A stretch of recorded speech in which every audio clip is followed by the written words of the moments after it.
Здравствуйте! Эфир телеканала «Осетия и Риштон» продолжает программа «Тактика», и я, ее ведущая Валерия Левченко. В нашем выпуске мы поговорим о самом важном и интересном из мира звезд и погон. Сегодня мы погрузимся в 305-летнюю историю полиции Северной Осетии, примем участие в тактических учениях ОМОНа и СОБРа Росгвардии и поздравим суворовцев с выпуском.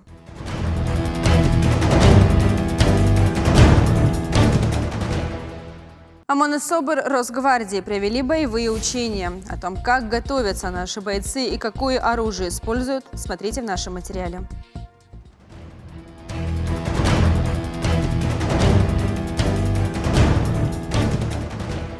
Специальные комплексные занятия или тактико-специальная тренировка подразделений спецназначения Управления Росгвардии по Северной Осетии проводится ежеквартально.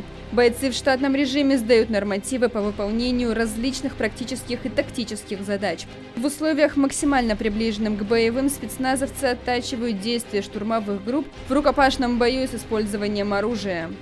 На вооружении у нас находятся различные специальное вооружение, снайперское оружие, стрелковое оружие, то есть это автоматы АКС-74, снайперские винтовки СВД, более новые образцы вооружения есть, пулеметы ПК, печенек с современными прицелами уже, в том числе и на снайперские винтовки, различное бесшумное вооружение.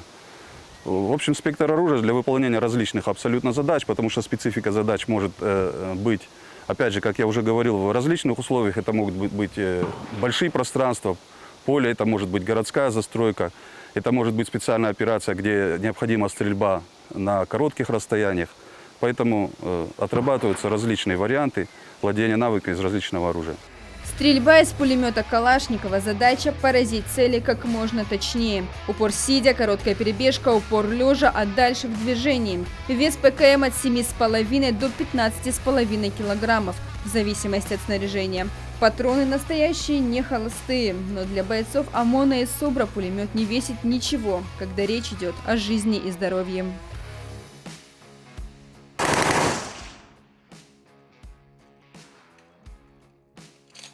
Сразу после стрельбы инструктор вместе с бойцом идет к мишени, проверяет точность выстрела. Заработанные очки пойдут в общий зачет и будут учитываться при подведении итогов учений.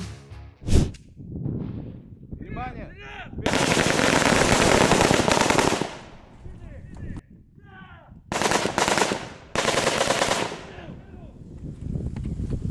Ноги под себя!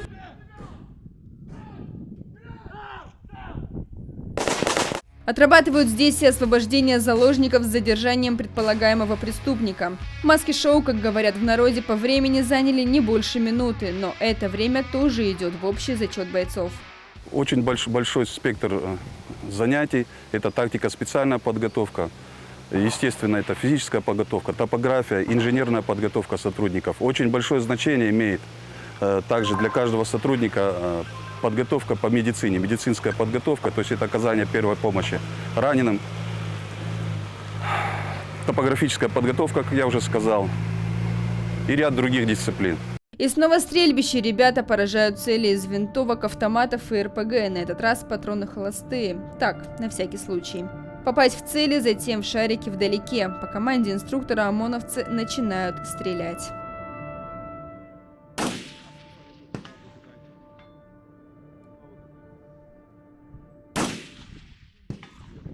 Параллельно с тем, что происходит на стрельбище, в тактико-огневом комплексе бойцы СОБРа отрабатывают тактические действия при проведении спецопераций. Условия максимально приближенные к реальным. Разумеется, какая аттестация без сдачи письменного экзамена? В кабинете ребята пишут профориентационный тест, результаты которого также пойдут в зачет. По оценке руководителя учреждения, подразделения продемонстрировали высокий уровень слаженности и профессионализма.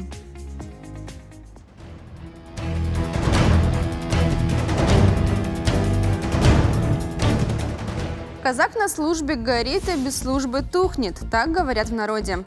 Аланское казачье-терское войско собирает добровольцев для отправки в зону СВО. О том, как проходят сборы, смотрите в нашем материале.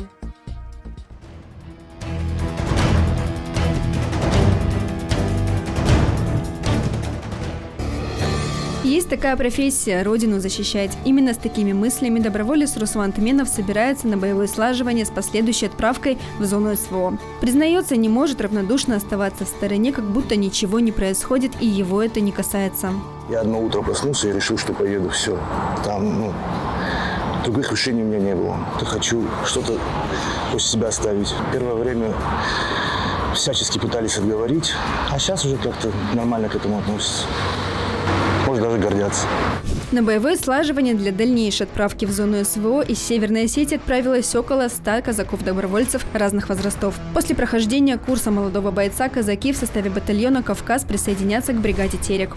Люди сами приходят, это в первую очередь, конечно, казаки, наши казаки, то есть республиканские, и люди, которые видят нас, знают нас, которые доверяют нам. Зазывать, наверное, не совсем правильно. И тем более, что добровольцев очень много, ребят очень много, которые хотят ехать туда. Мы совсем молодых стараемся не брать, потому что все-таки у них, пусть учатся, пусть занимаются, много у них дел еще здесь. А те, которые постарше, мы таких принимаем в основном.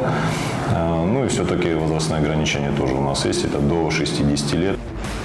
В Тереке в настоящее время уже служит 25 казаков, 9 из которых удостоены высших государственных наград прижизненно.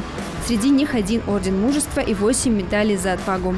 Всего в составе военнослужащих, контрактников, добровольцев и мобилизованных Саланского Терского казачьего войска в зону СВО с февраля прошлого года отправлено около 400 человек. Выплаты, которые осуществляет Министерство обороны для действующих военнослужащих, сохраняются для добровольческих подразделений, кроме выслугу лет и очередь на квартиру. Остальные все льготы сохраняются за добровольцем. Напутственные слова воинам сказали депутат республиканского парламента Зелимхан Ватаев, командир батальона «Кавказ» Владимир Пухаев, председатель Совета стариков Алексей Лазневой. По традиции благословил на подвиг ребят настоятель храма Георгия Победоносца селения Старый Батако отец Лазарь. Как повернется жизнь и с какими трудностями придется столкнуться Руслану и его сослуживцам, никто не знает. Остается надеяться на возвращение ребят живыми, целыми и невредимыми.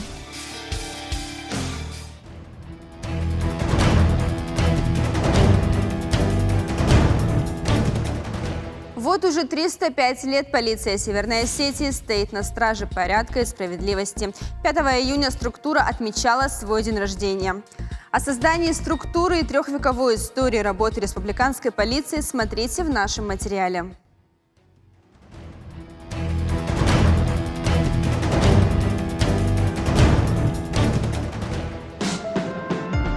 В марте 1860 года крепость Владикавказ была преобразована в город. Тогда впервые здесь и появились полицейские. Городничим стал майор Константин Михайлович Чураковский. Полицией в то время считалась любая деятельность государственных органов по вопросам советского управления. Издание законов, обеспечение безопасности, забота о повышении благосостояния народа, надзор за противопожарной безопасностью. Само городское управление во всей Российской империи, оно относилось к ведомству Министерства внутренних дел. То есть, поэтому не было, у нас была обширная Терская область, должности такой общего, министра полиции, чего-то не было. Потому что сам начальник области, он имел функции эти, то есть он назначался, и у него были полномочия, как по линии МВД, то есть он распоряжался всем. То есть фактически он был как министр МВД. А полицмейстеры, они были в городах и занимались непосредственно, то есть они руководили всей службой. В 1862 году произошли некоторые изменения в устройстве полиции в городах и уездах. Поскольку Владикавказ в те годы еще не был разделен на участки, вся городская полиция состояла лишь из полицмейстера и следственного пристава. Позднее приставы получили помощников в лице урядников. На этих полицейских чиновников и легла основная тяжесть производства дознаний по уголовным делам и многие другие обязанности. Наблюдение за поведением обывателей во время церковных служб, пресечение антиправительственных действий и слухов, контроль за ношением оружия, исполнением правил питейной торговли. Работали, находили и преступников, и все, это все работало очень хорошо, такими малыми силами справлялись. Плюс они контролировали санитарное состояние, то есть проживание, кто где проживает, разрешение на это проживание.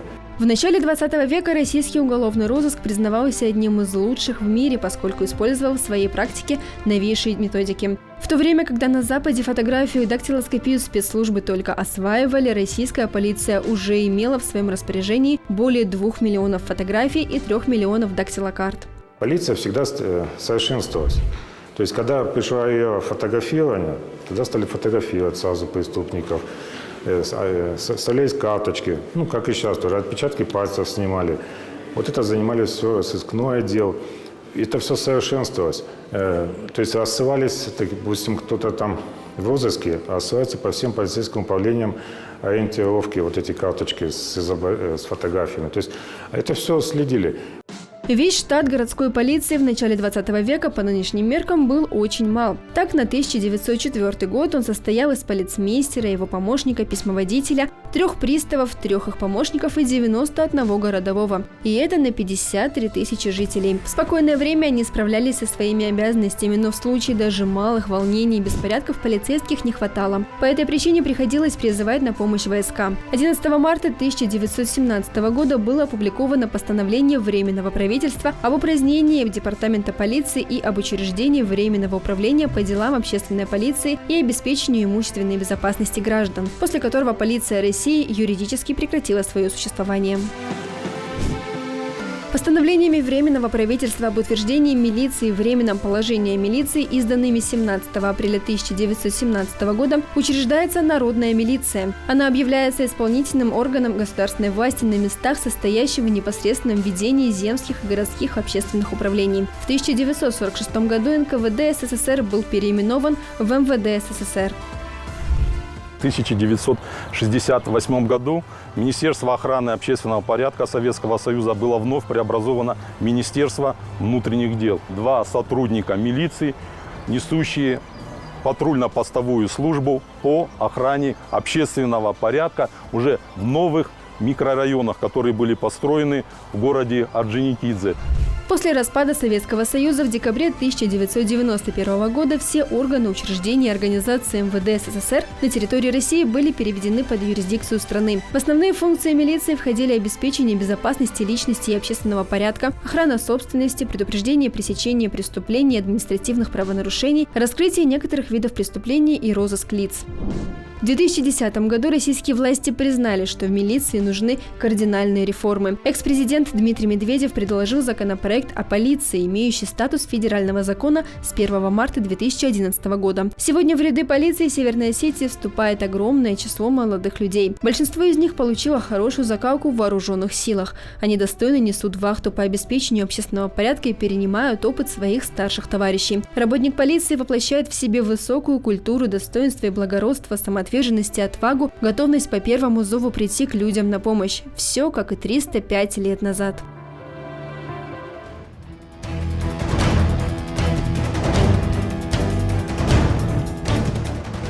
Еще один праздник отмечают сотрудники МВД, и на этот раз пресс-служба. Ровно 40 лет она стоит на страже достоверности и оперативности при информировании граждан о происходящем в республике.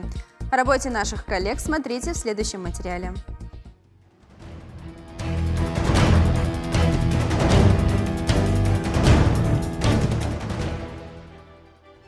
Утро пресс-службы МВД начинается не с кофе, а с планерки. И так вот уже 40 лет, с 1983 года. Когда пресс-служба только зарождалась, не было никакого опыта работы, так что новоиспеченным пресс-секретарям приходилось учиться буквально с нуля и самим выстраивать свою работу по наитию.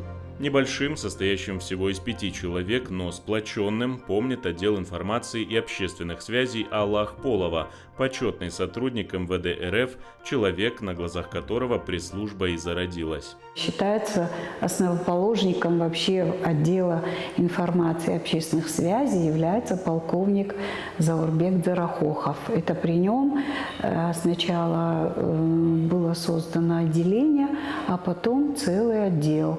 Это ему удалось убедить министра Кантемирова в том, что пресс-служба – это лицо МВД, что крайне необходимо создание вот такого отдела, даже не отделения, а отдела. С ним было, конечно, он очень был сложный руководитель, требовательный, все. Но благодаря ему все наши сотрудники стали профессионалами. Особенно сложно было в 90-х, вспоминает Алла Камбулатовна. День и ночь, 24/7 находиться на рабочем месте ради оперативности и достоверности. В этом пресс-службе помогали именитые журналисты того времени – Ирина Тоболова, Тамара Хитагурова, Ирина Белова. Они нам помогали, выезжали вместе с нами, журналисты, операторы. Конечно, огромная им благодарность, огромное спасибо за понимание. Мы нужны были тогда и друг другу тоже, потому что наши материалы мы отдавали Ирине Тоболовой, и она уже на Первом канале, на Втором, ну, центральное телевидение тогда, каналов-то таких вот особо не было, да, вот. И, конечно, мы у них учились, они нам подсказывали. Я лично сама сколько раз Ирина учила, и как держаться, и как рассказывать, и куда смотреть, и куда руки свои девать, даже вот вплоть до таких мелочей. Потом со временем мы уже заключили договор на безвозмездной основе, как говорят, с телевидением. Они уже нам стали доверять, мы уже сами стали снимать, благо нам позволяло уже штатное расписание, мы это взяли, у нас были и дежурные операторы, которые ночью выезжали с водителем, и те, которые днем работали. Мы могли себе позволить уже хорошие такие добротные съемки, и потом уже сами стали монтировать, тоже наши ребята ездили на телевидение, учились, ну тогда лента это была, а сейчас-то, конечно, компьютер, все это намного проще. Так, первые съемки событий августа 2008 года, которые пролили свет на происходящее в Южной Осетии, это их заслуга. Именно они склонили чашу весов, и благодаря им мир узнал о происходящем на самом деле. Дело в том, что это было другое государство, и выезд российским журналистам в первые дни, конечно, был запрещен. Они не могли проехать таможню, и вот тогда мы очень сильно пригодились центральному телевидению, практически всем каналам, потому что именно наши съемки показали реальные события в Южной Осетии. Именно благодаря этому мы показали информационную политику вот нашего государства тоже. Мы много чего там видели, много чего сняли, даже то, что прокуратура у нас взяла наши съемки, многое было даже засекречено. И мои сотрудники были отмечены, мне вот в Кремле вручали Серебряный крест. Сегодня пресс-служба продолжает достойно и ответственно нести службу. По-прежнему оперативная, по-прежнему достоверная и проверенная информация. Нужно вовремя реагировать на ту или иную новость, быстро опровергать или подтверждать информацию.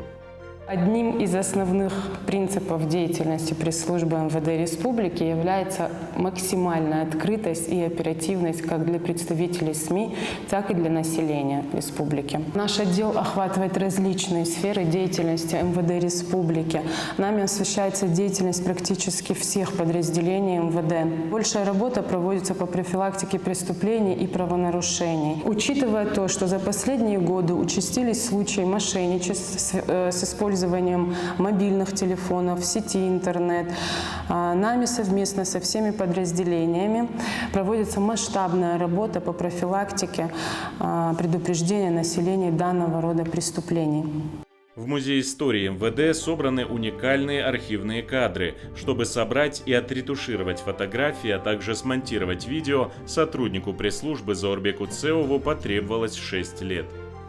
Музей МВД также была поставлена задача к открытию сделать всю мультимедию.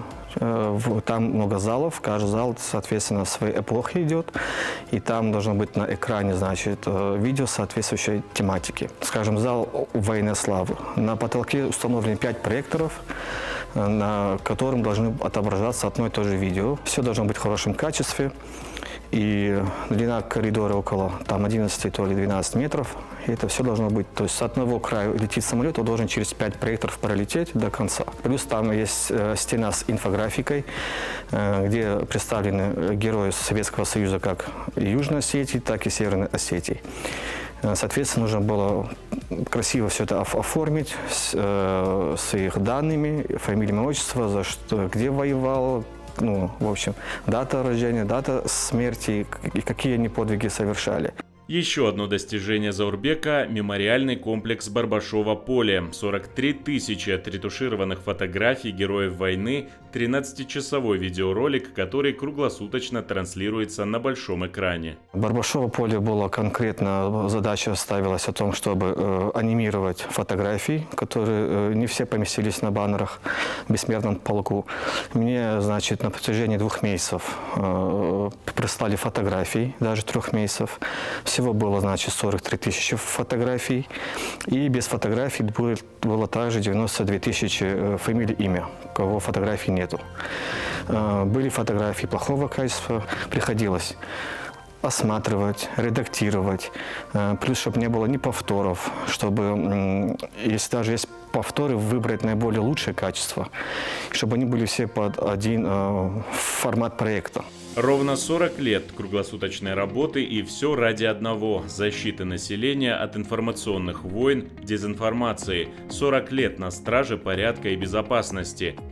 Редакция программы «Тактика» поздравляет коллег с юбилеем и желает пресс-службе Министерства внутренних дел Республики Северная Осетия Алания твердости духа, хороших инфоповодов и качественных материалов.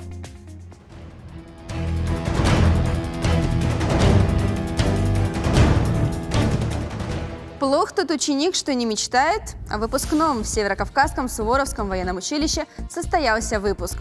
32 молодых человека освоили программу обучения в полном объеме, успешно сдали экзамены и получили долгожданные аттестаты. О том, как прошло мероприятие, смотрите в нашем материале.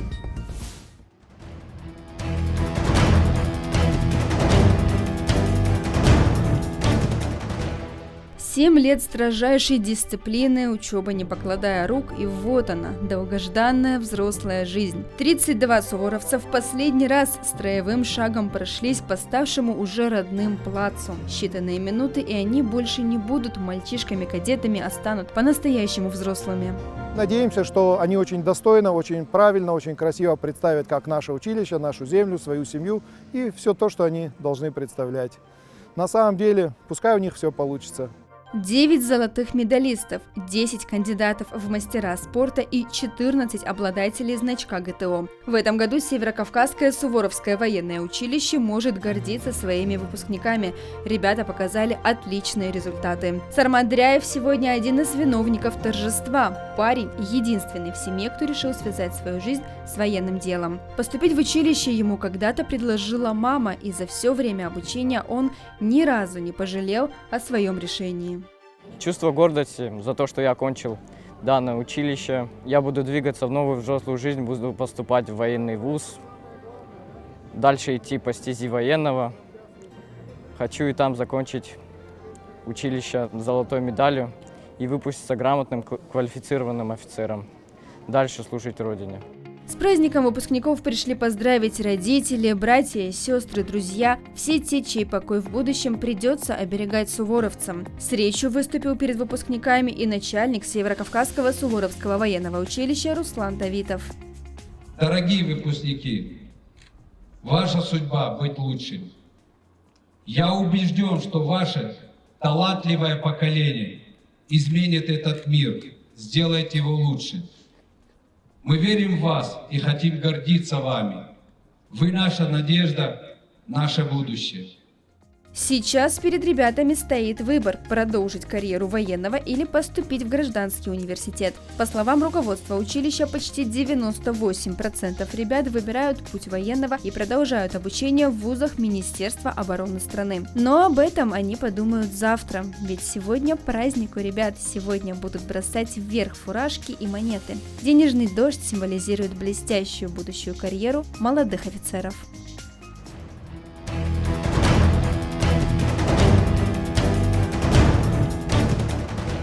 Боевое братство – общероссийская некоммерческая организация ветеранов локальных войн и военных конфликтов. Основными направлениями работы в настоящее время выступает осуществление социальной защиты ветеранов и инвалидов войн и локальных конфликтов, реализация патриотических и гуманитарных и правозащитных проектов. О том, как проходит работа и с какими сложностями сталкиваются ветераны боевых действий, в нашем материале.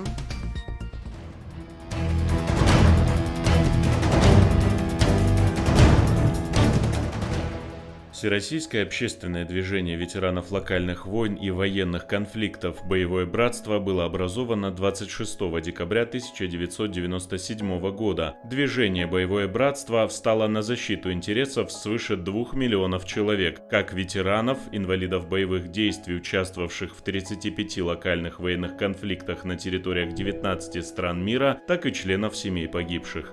В прошлом году у нас был юбилей 25 лет нашей организации всероссийской, а нашей региональной организации в прошлом году исполнилось 15 лет. Порядка 100 тысяч человек на постоянной основе по всей России в регионах работают. Из них годовая аудитория превышает больше 1 миллиона человек в год. В декабре 2001 года на Координационном совете движения была утверждена символика – флаг, эмблема и вымпел. Всего за 2001-2005 годы членам семей погибших, инвалидам и ветеранам оказаны различные виды помощи, в том числе и материальной, на общую сумму более 1 миллиарда рублей. Наша региональная отделение боевого братства, с начала года, я, наверное, скажу, небольшие такие цифры, провело более 180 мероприятий, около 6,5 миллионов на эту сумму мы отправили гуманитарную помощь. Это военнослужащим наших частей, с которыми у нас соглашение о шефстве, о взаимосотрудничестве.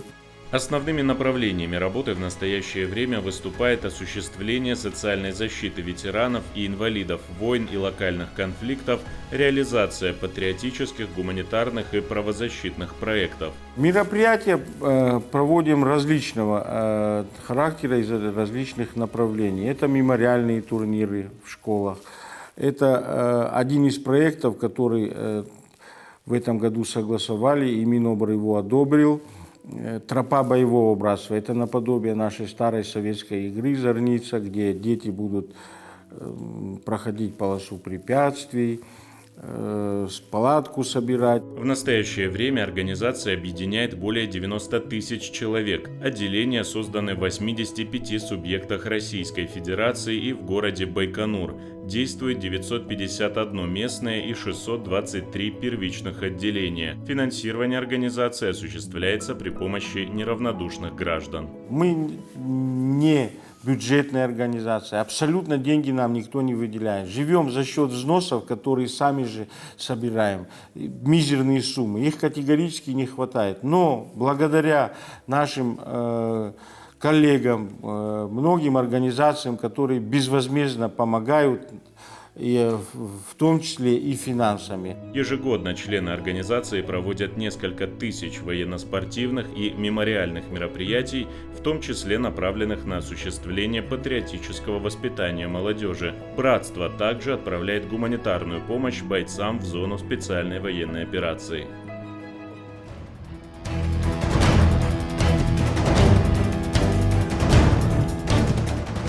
Мемуары сотрудника НКВД – настоящая ценность для любого историка.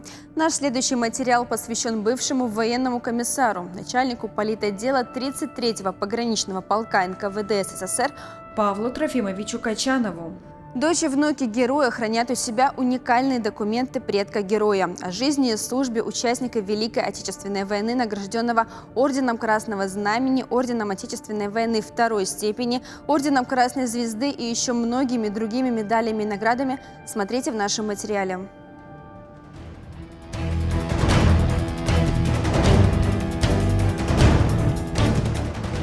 Народный комиссариат внутренних дел СССР, или коротко НКВД, ассоциируется у гражданского человека в первую очередь со строгой секретностью. Так что на вес золота каждый документ, каждое воспоминание, связанное с этой структурой. И семья Качановых-Пономаревых владеет уникальными документами, мемуарами сотрудника НКВД, отца и дедушки ветерана Великой Отечественной войны Павла Тимофеевича Качанова. Спустя годы после отставки он понял, что он должен хотя бы поделиться своими воспоминаниями о войне. Он делился с нами, с внуками и со мной, но мы были такие маленькие, что нам было это не до этого, в силу своего возраста. И все то, что понимаете, что мы такие неважные в этом плане, молодые и глупые, его привело к мысли, что он должен написать о своих воспоминаниях, одном из важнейших событий Великой Отечественной войны, битвы за Кавказ, защиты Белореченского перевала, вершин Аишха и Псиашха и подступов к Красной Поляне. Эти воспоминания он написал и посвятил наследникам и потомкам. В соответствии со схемой организационного развертывания оперативных войск НКВД СССР на военное время 22 июня 1941 года в связи с началом мобилизации на базе 230-го полка конвойных войск НКВД СССР был сформирован 33-й мотострелковый полк оперативных войск НКВД. 26 июня 1941 года командиром полка был назначен подполковник Иван Тихонович Зубрилов, военным комиссаром полка батальонный комиссар Павел Трофимович Качанов, начальником штаба полка старший лейтенант Ефим Григорьевич Шелестюк. Численность полка составляла 2254 военнослужащих. Показательно, что военно-техническое и транспортное оснащение, несмотря на его оперативное формирование, находилось на высоком уровне. Так, в полку было 220 единиц автомобильной техники. Свой путь военного начал в 17 лет. Его в Заудзикауском отделении наркомата внутренних дел призвали. И он вообще никогда ничего не рассказывал. Если что-то говорил, без названия мест, людей, дат, он никогда ничего не рассказывал. Он прошел с 33-м мотострелковым полком, который его приняли, всю войну. Всегда и везде он... его когда принимали, он был лейтенантом. После принятия присяги и курса подготовки большая часть военнослужащих полка численностью около 1000 человек была направлена на обеспечение важного государственного задания по депортации немцев с территории Ростовской и Сталинградской областей Краснодарского края. Он прошел весь фронт, но дело в том, что незадолго до конца войны их группировку войск под командованием Иса Александровича Плива был снят с Западного фронта и направлен в Манчжурию на помощь Китайской народной освободительной армии. Они там находились, и после капитуляции Японии он год проработал в советском посольстве в Манчжурии. И его пригласили во время работы там, его пригласили с супругой выступить с речью о дружбе сотрудников с Китайской Народной Республикой. Он, конечно, выступил. Ему сделали подарок за его пламенную такую речь. Подарили большой какой-то такой ящик, накрытый какой-то попоной, не знаю. Его водитель Петя Сапрыкин взял этот ящик, положил в машину, их проводили с почестями, и они поехали. Конечно, любопытство. Открыли ящик и смотрят, там 6 жирных отборных котов. Это, знаете, что было? Это деликатес, которым они, конечно, не могли воспользоваться. И огромное уважение к персоне, к моему отцу. Они поехали в лес. Подарить они их тоже не могли, не имели права, понимаете? И они поехали в лесок, и бедных котов отпустили. К сожалению, впечатляющий подвиг воинов-чекистов недостаточно оценен в настоящее время. Скорее всего, сыграло свою роль общее негативное отношение к войскам НКВД, подогреваемое антисоветскими историками и публицистами. Между тем, именно воины-чекисты играли важнейшую роль в обороне Ростова и показали себя по-настоящему отважными и подготовленными солдатами. Был такой случай. Выяснили, где находится бандит. А он находился в пещере. А туда можно было залезть только поверху, через лаз наверху. И И вот он, молодой, взял веревку, взял шпагу или там что-то такое, и через верх полез и спустился на веревке вниз, через лаз, и обезвредил и захватил этого бандита. Так он в одночасье посидел вот в этой операции, когда он участвовал. Бывший военный комиссар, начальник политотдела 33-го пограничного полка НКВД СССР Павел Качанов пользовался среди сослуживцев большим уважением. Он славился своей справедливостью, принципиальностью и добротой. Дочь героя не может сдержать слез при воспоминании об отце. Он был высокий, красивый офицер, очень добродушный, большой силы воли. Он был настоящим коммунистом, верным идеалам партии и народа. Плачу. Вот он был очень человек огромной ответственности. Не только перед друзьями, соседями, однополчанами. Он во всем всегда старался поступать по справедливости, несмотря на некоторые последствия, которые были после его справедливости. Вы знаете, он такой был добродушный человек. Ой, ничего не переходило. Он радовался жизни. И никогда вот мы не чувствовали по отношению к нам, к людям, что вот у него тут вот горит все, да? Он не любил рассказывать про войну. В силу пережитых тяжелых событий, оставившие в его душе неизгладимый след. Но война подкосила его, но не сломила его желание жить и творить. Множеством медалей и орденов награжден Павел Трофимович. Среди них ордена Красного Знамени, Отечественной войны второй степени и Красной Звезды. Я просто понимаю, что это большой вклад в опыт, в историю, да, и то, что мы можем оттуда подчеркнуть, те решения и те ошибки, которые они совершали, и те пути, которыми они выходили из определенных кризисных ситуаций, да, это все можно использовать сейчас. Оно ни капли не потеряло своей актуальности. В случае чего ты можешь это применить как в реальной жизни, да, ну, скажем так, это то, что называется межличностные конфликты, да, и конфронтации. Точно так же это можно применить и на Украине. Павел Трофимович похоронен в Сухуме, там, где провел последние годы своей жизни. После себя герой оставил 2 прекрасных дочерей и 6 внуков.